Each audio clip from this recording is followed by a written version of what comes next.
আসসালামু আলাইকুম। ইসলামিক ফাউন্ডেশনে কিন্তু নতুন একটি বিজ্ঞপ্তি প্রকাশিত হয়েছে। মূল যে বিজ্ঞপ্তিটি সেটি কিন্তু আপনারা স্ক্রিনে দেখতে পাচ্ছেন। তো এই বিজ্ঞপ্তির যাবতীয় বিষয় নিয়ে কিন্তু কথা বলব। আপনারা কোন জেলা থেকে আবেদন করতে পারবেন, নারী পুরুষ উভয় আবেদন করতে পারবেন কিনা এবং আপনার শিক্ষাগত যোগ্যতা কি হলে আপনি আবেদন করতে পারবেন এবং কবে থেকে আবেদন করবেন ইত্যাদি বিষয় কিন্তু আপনি আমার এই ভিডিওর মাধ্যমে জানতে পারবেন। তো এখানে কিন্তু দেখতে পাচ্ছেন যে অনেকগুলো পোস্ট রয়েছে, অর্থাৎ ক্যাটেগরি যে বিষয়টি রয়েছে আপনারা কিন্তু দেখতে পাচ্ছেন যে ক্যাটেগরির বিষয়। এখানে কিন্তু দেখতে পাচ্ছেন যে ৪৩ টি ক্যাটেগরিতে কিন্তু লোক নিয়োগ করা হবে। তো অনুমান করতে পারছেন যে এখানে এক বিশাল নিয়োগ বিজ্ঞপ্তি প্রকাশিত হয়েছে। লাল সবুজের পতাকার তলে আমরা ইঁদুর জয়। লাল সবুজের পতাকার তলে আমরা ইঁদুর জয়। তো আপনারা এখানে দেখতে পাচ্ছেন ইসলামিক ফাউন্ডেশন প্রশাসন বিভাগ প্রশাসন শাখা ধর্ম বিষয়ক মন্ত্রণালয়। আরেকটি বিষয় হচ্ছে এটি কিন্তু একটি সরকারি চাকরি। আপনারা কিন্তু অনেকে আছেন যে এটি সরকারি চাকরি ভাবেন না। তো এটি কিন্তু একটি সরকারি চাকরি এবং এই বিজ্ঞপ্তি প্রকাশিত হয়েছে দেখতে পাচ্ছেন ২৭ জুলাই ২০২৫ খ্রিস্টাব্দে। তো এখানে দেখতে পাচ্ছেন এই বিজ্ঞপ্তির প্রথম যে পোস্ট রয়েছে ক্রমিক নং ১ ফার্মাসিস্ট। এখানে দেখতে পাচ্ছেন যে বয়স কিন্তু অনূর্ধ্ব ৩২ বছর এবং এখানে ১১তম গেটে কিন্তু বেতন দেওয়া হবে। তো একটি বিষয় কিন্তু ক্লিয়ার করে রাখি, এই যে বিজ্ঞপ্তির যতগুলো পোস্ট রয়েছে, যতগুলো ক্যাটেগরি রয়েছে প্রত্যেকটা ক্যাটেগরিতে কিন্তু আপনার বয়স অনূর্ধ্ব ৩২ হলে কিন্তু আপনি আবেদন করতে পারবেন। তো এখানে দেখতে পাচ্ছেন ক্রমিক নং ১ এ যে পদ সংখ্যা রয়েছে দেখতে পাচ্ছেন ৯ টি এবং স্থায়ী পদ। এখানে শিক্ষাগত যোগ্যতা যা প্রয়োজন পড়বে স্নাতক ডিগ্রি বা সমমানের মাদ্রাসা ডিগ্রি সহ ফার্মাসিস্ট ডিপ্লোমা থাকলে কিন্তু আপনি আবেদন করতে পারবেন। এরপর হচ্ছে ক্রমিক নং ২ হোমিওপ্যাথ। এখানে দেখতে পাচ্ছেন ১১তম গেটে বেতন দেওয়া হবে এবং এখানে দেখতে পাচ্ছেন যে ২ টি স্থায়ী পোস্ট রয়েছে। তো শিক্ষাগত যোগ্যতার যে বিষয়টি রয়েছে দেখতে পাচ্ছেন বাংলাদেশ হোমিওপ্যাথিক প্র্যাকটিশনার্স অর্ডিন্যান্স 1983 এর অধীন স্বীকৃত হোমিওপ্যাথিক ইনস্টিটিউশন কর্তৃক প্রদত্ত ডিগ্রি বা ডিপ্লোমা থাকলে কিন্তু আপনি হোমিওপ্যাথ এই পোস্টটিতে আবেদন করতে পারবেন।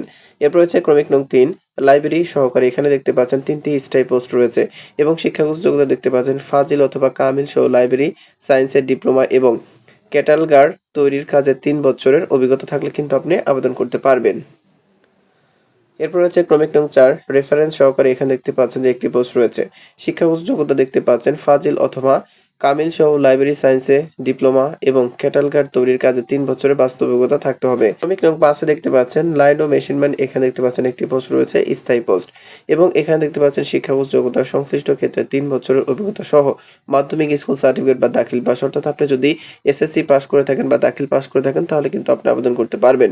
এরপর হচ্ছে ক্রমিক নং ৬ হোমিও কম্পাউন্ডার। এখানে দেখতে পাচ্ছেন ১৪ টি পোস্ট রয়েছে এবং এখানে কিন্তু স্থায়ী পোস্ট ১২তম গেটে কিন্তু আপনার বেতন দেওয়া হবে। শিক্ষাগত যোগ্যতা দেখতে পাচ্ছেন বাংলাদেশ হোমিওপ্যাথিক প্র্যাকটিশনার্স অর্ডিন্যান্স 1983 এর অধীন স্বীকৃত হোমিওপ্যাথিক ইনস্টিটিউশন কর্তৃক প্রদত্ত হোমিওপ্যাথিতে ডিপ্লোমা সহ উচ্চ মাধ্যমিক সার্টিফিকেট বা কামিল পাস হলে কিন্তু আপনি আবেদন করতে পারবেন। এরপর হচ্ছে ক্রমিক নং ৭ লেডি ফার্মাসিস্ট। এখানে ৮টি পোস্ট রয়েছে স্থায়ী পোস্ট এবং এখানে কিন্তু ১২তম গেটে বেতন দেওয়া হবে।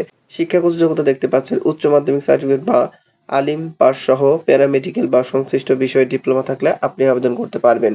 ক্রমিক নং ৮ স্টেনোগ্রাফার। এখানে একটি পোস্ট রয়েছে এবং এখানে কিন্তু ১৩তম গেটে বেতন দেওয়া হবে। শিক্ষাগত যোগ্যতা দেখতে পাচ্ছেন ক উচ্চ মাধ্যমিক বা আলিম পাস, অর্থাৎ আপনি যদি এইচএসসি বা ইন্টার কমপ্লিট করে থাকেন অথবা আলিম পাস করে থাকেন তাহলে কিন্তু আপনি আবেদন করতে পারবেন। খ সার্টিফিকেটে প্রতি মিনিটে ইংরেজি ও বাংলা যথাক্রমে ৮০ ও ৫০ শব্দের গতি থাকতে হবে। গতে দেখতে পাচ্ছেন টাইপিং এর গতি প্রতি মিনিটে ইংরেজিতে ও বাংলায় যথাক্রমে ৩০ ও ২৫ শব্দের হতে হবে। এরপর হচ্ছে ক্রমিক নং ৯ হিসাব রক্ষক। এখানে দেখতে পাচ্ছেন ৩২টি পোস্ট রয়েছে এবং এখানে কিন্তু ১৩তম গেটে বেতন দেওয়া হবে। শিক্ষাগত যোগ্যতা দেখতে পাচ্ছেন বাণিজ্য বিষয়ে স্নাতক ডিগ্রি সহ সংশ্লিষ্ট ক্ষেত্রে ৩ বছরের অভিজ্ঞতা থাকতে হবে। এরপর হচ্ছে ক্রমিক নং ১০ এ দেখতে পাচ্ছেন কেয়ারটেকার। এখানে দেখতে পাচ্ছেন যে ২টি অস্থায়ী পোস্ট রয়েছে এবং এখানে ১৩তম গেটে বেতন দেওয়া হবে। শিক্ষাগত যোগ্যতা সংশ্লিষ্ট ক্ষেত্রে ৩ বছরের বাস্তব অভিজ্ঞতা সহ স্নাতক ডিগ্রি বা সমমানের মাদ্রাসা ডিগ্রি থাকলে কিন্তু আপনি আবেদন করতে পারবেন। এরপর হচ্ছে ক্রমিক নং ১১ প্রশিক্ষণ সহকারে। এখানে দেখতে পাচ্ছেন যে এখানে দেখতে পাচ্ছেন ৬টি অস্থায়ী পোস্ট রয়েছে এবং শিক্ষাগত যোগ্যতা দেখতে পাচ্ছেন কোন শিক্ষিত বিশ্ববিদ্যালয় হতে স্নাতক ডিগ্রি বা সমমানের মাদ্রাসা ডিগ্রি। খ সরকারি বা আধা সরকারি বা স্বায়ত্তশাসিত প্রতিষ্ঠানে ৫ বছরের চাকরির অভিজ্ঞতা। গতে দেখতে পাচ্ছেন দ্বীনি শিক্ষায় শিক্ষিত প্রার্থীদের অগ্রাধিকার দেওয়া হবে। ক্রমিক নং ১২ অপারেটর। এখানে ২টি স্থায়ী পোস্ট রয়েছে, তা তোমাকে এটি বেতন দেওয়া হবে এবং এখানে দেখতে পাচ্ছেন যে মাধ্যমিক স্কুল সার্টিফিকেট বা দাখিল পাস, অর্থাৎ দাখিল বা আপনি যদি এসএসসি পাস করে থাকেন তাহলে আবেদন করতে পারবেন। ক্রমিক নং ১৩ তে দেখতে পাচ্ছেন এখানে দেখেন যে মেশিন ম্যান। এখানে ৫টি স্থায়ী পোস্ট রয়েছে, তা তোমাকে এটি বেতন দেওয়া হবে এবং এখানেও কিন্তু দেখতে পাচ্ছেন মাধ্যমিক স্কুল সার্টিফিকেট বা দাখিল পাস, অর্থাৎ আপনি যদি এসএসসি বা দাখিল পাস করে থাকেন তাহলে কিন্তু আপনারা আবেদন করতে পারবেন। ক্রমিক নং ১৪ মনোকা মাস্টার। এখানে একটি পোস্ট রয়েছে এবং এখানে দেখতে পাচ্ছেন যে আপনি যদি এসএসসি বা মাধ্যমিক পাস করে থাকেন তাহলে কিন্তু আবেদন করতে পারবেন বা দাখিল পাস করলে কিন্তু আপনি আবেদন করতে পারবেন। ক্রমিক নং 15 লাইব্রেরি টেকনিশিয়ান, এখানে দেখতে পাচ্ছেন 5টি স্থায়ী পোস্ট রয়েছে এবং শিক্ষাগত যোগ্যতা দেখতে পাচ্ছেন উচ্চ মাধ্যমিক সার্টিফিকেট বা আলিম পাস সহ ল্যাবরেটরি টেকনিশিয়ান কোর্সে ডিপ্লোমা সার্টিফিকেট থাকতে হবে। ক্রমিক নং 16 মুয়াজ্জিন, এখানে একটি পোস্ট রয়েছে। ক্রমিক নং 17 দেখতে পাচ্ছেন লেদ মেকার, এখানে দেখতে পাচ্ছেন একটি পোস্ট রয়েছে। ক্রমিক নং 18 তে দেখতে পাচ্ছেন যে ব্লক মেকার, এখানে একটি পোস্ট রয়েছে। ক্রমিক নং 19 এ দেখতে পাচ্ছেন যে এখানে সিকিউরিটি সুপারভাইজার, এখানে কিন্তু একটি পোস্ট রয়েছে এবং প্রত্যেকটারই কিন্তু দেখতে পাচ্ছেন শিক্ষাগত যোগ্যতা যেটি রয়েছে সেটি হচ্ছে মাধ্যমিক পাস। অর্থাৎ আপনি যদি এসএসসি বা দাখিল পাস করে থাকেন তাহলে কিন্তু এই পোস্টগুলোতে আপনি আবেদন করতে পারবেন। এরপর হচ্ছে ক্রমিক নং 20 এ দেখতে পাচ্ছেন স্টোর কিপার, এখানে দেখতে পাচ্ছেন অস্থায়ী 2টি পোস্ট রয়েছে, স্থায়ী একটি পোস্ট রয়েছে। এখানে কিন্তু আপনি দেখতে পাচ্ছেন এইচএসসি বা ইন্টার কমপ্লিট করলে আপনি আবেদন করতে পারবেন বা আপনি যদি আলিম পাস করেন তাহলে কিন্তু আপনি আবেদন করতে পারবেন। ক্রমিক নং 21 বিক্রয় সহকারী, এখানে দেখতে পাচ্ছেন 16টি স্থায়ী পোস্ট রয়েছে এবং এখানে আপনি উচ্চ মাধ্যমিক পাস করলে আবেদন করতে পারবেন। অর্থাৎ আপনি যদি এইচএসসি বা ইন্টার কমপ্লিট করে থাকেন তাহলে আবেদন করতে পারবেন, অথবা আপনি যদি মাদ্রাসা থেকে আলিম পাস করে থাকেন তাহলে কিন্তু আপনি আবেদন করতে পারবেন। ক্রমিক নং 22 এ দেখতে পাচ্ছেন ড্রাইভার, এখানে 4টি পোস্ট রয়েছে। ক্রমিক নং 23 এ দেখতে পাচ্ছেন কম্পোজিটর, এখানে দেখতে পাচ্ছেন 8টি পোস্ট রয়েছে। ক্রমিক নং 24 এ দেখতে পাচ্ছেন মেকানিক কাম স্টিচিং কাম অপারেটর, এবং প্রত্যেকটারই কিন্তু আপনারা দেখতে পাচ্ছেন শিক্ষাগত যোগ্যতা পাশে দেওয়া রয়েছে, এগুলো আপনারা একটু দেখে নেবেন।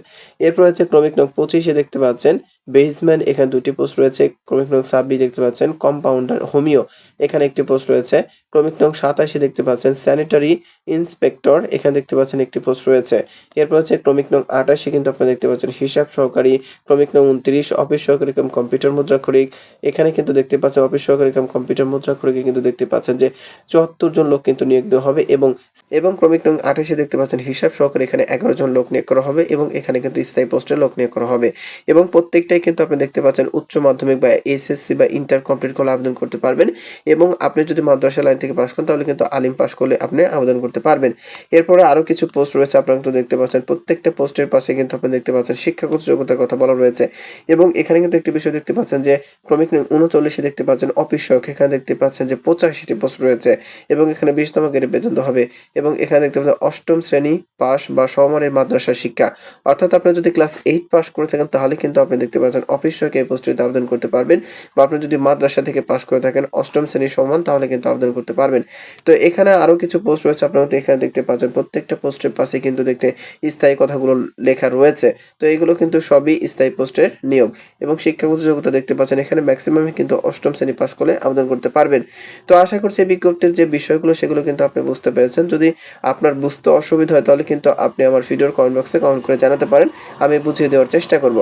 তো আমি আশা করছি আপনারা কিন্তু স্ক্রিনের লেখাগুলো স্পষ্ট দেখতে পাচ্ছেন। তো ক্রমিক নং 3 অনলাইনে আবেদনপত্র পূরণ সংক্রান্ত নিয়মাবলী ও শর্তাবলী, অর্থাৎ আপনি কিভাবে আবেদন করবেন সেটা কিন্তু কিছু শর্ত রয়েছে। কত দেখতে পাচ্ছেন আবেদনের সময়সীমা নিম্নরূপ, কত সময়ের ভিতর আপনাকে আবেদনটি করতে হবে। অনলাইনে আবেদনপত্র পূরণ ও আবেদন ফি জমাদান শুরুর তারিখ ও সময় 30 জুলাই 2025 খ্রিস্টাব্দ তারিখ সকাল 10 ঘটিকা, অর্থাৎ আজকে কিন্তু 29 তারিখ, আগামীকাল থেকে কিন্তু আপনি আবেদন করতে পারবেন সকাল 10 ঘটিকা থেকে, অর্থাৎ 30 জুলাই সকাল 10 ঘটিকা থেকে কিন্তু আবেদনটি চলমান হবে। এরপর হচ্ছে দেখেন অনলাইনে আবেদনপত্র পূরণের শেষ তারিখ ও সময় 26 আগস্ট 2025 খ্রিস্টাব্দ তারিখ বিকেল 5 ঘটিকা পর্যন্ত। উক্ত সময়ের মধ্যে ইউজার আইডি প্রাপ্ত প্রার্থীগণ অনলাইনে আবেদন সাবমিট থেকে 72 ঘন্টার মধ্যে কিন্তু আপনাকে টাকাটা পেমেন্ট করতে হবে, সেটি কিন্তু কর্তৃপক্ষ বলেছেন। অর্থাৎ আপনি কিন্তু আগামীকাল থেকে আবেদন করতে পারবেন সকাল 10টা থেকে 30 জুলাই এবং আপনাদের আবেদন চলমান থাকবে দেখতে পাচ্ছেন 26 আগস্ট 2025 তারিখ কিন্তু বিকেল 5 ঘটিকা পর্যন্ত। প্রায় কিন্তু আপনারা 1 মাস সময় পাচ্ছেন। তো যারা আগ্রহী প্রার্থী রয়েছেন আপনারা কিন্তু এই সময়ের ভিতরে কিন্তু আবেদনটি করবেন।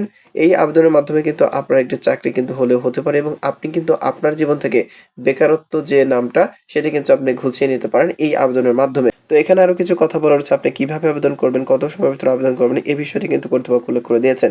তো আপনারা যারা নিজে থেকে পেমেন্ট করতে চাচ্ছেন তারা কিন্তু পেমেন্ট করতে পারবেন। এছাড়াও এখানে দেখতে পাচ্ছেন যে কত টাকা প্রয়োজন পড়বে, প্রত্যেকটা বিষয় কিন্তু এখানে উল্লেখ করে দিয়েছেন কর্তৃপক্ষ। তো এই ছিল ইসলামিক ফাউন্ডেশনের যে নতুন বিজ্ঞপ্তিটি, সেটি আশা করছি বিজ্ঞপ্তির যাবতীয় বিষয় কিন্তু আপনি বুঝতে পেরেছেন।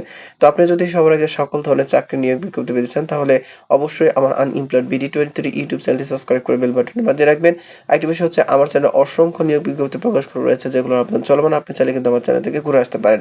তো ভিডিওটি ভালো লাগলে অবশ্যই ভিডিওটি একটি লাইক দিবেন, শেয়ার করে সবাইকে দেখার সুযোগ করে দিবেন। ভালো থাকবেন, আসসালামু আলাইকুম।